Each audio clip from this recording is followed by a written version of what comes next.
সাইবেরীয় বাঘ বন্য অঞ্চলে বিলুপ্তির মুখোমুখি। ধারণা করা হয় মাত্র 500টি বাঘ প্রকৃতিতে অবশিষ্ট আছে।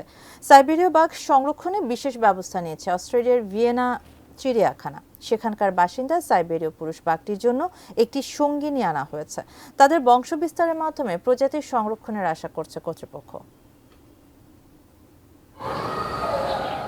বিশ্বের অন্যতম বিপন্নপ্রায় প্রাণী সাইবেরীয় বাঘ। একে আমুর বাঘও বলা হয়। পূর্ব রাশিয়া, উত্তর পূর্ব চীন এবং উত্তর কোরিয়া এই উপপ্রজাতিটির আদি আবাস বলে মনে করা হয়। একসময় কোরীয় উপদ্বীপ জুড়ে এই বাঘের দেখা মিলত। বিশেষজ্ঞদের ধারণা, প্রকৃতিতে এখন বড়জোর 100-5 এই বাঘ অবশিষ্ট আছে।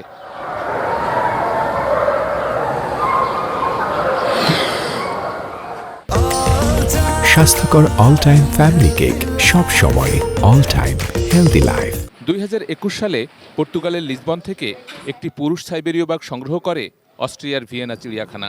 গত ফেব্রুয়ারিতে নেদারল্যান্ডস থেকে তারা একটি নারী বাঘ এনেছে। এখানকার পরিবেশে মানিয়ে নিতে বাঘটি যথেষ্ট সময় পেয়েছে। তার পরিচালনাকারীরাও পর্যাপ্ত সময় পেয়েছেন। এরই মধ্যে সে নতুন এলাকায় বেশ সাবধানে চলাফেরা করছে।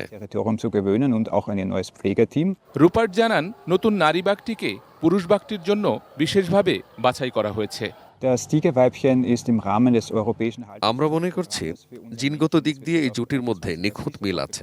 তারা একে অপরকে পছন্দ করে, এভাবেই তারা সন্তান উৎপাদন করবে।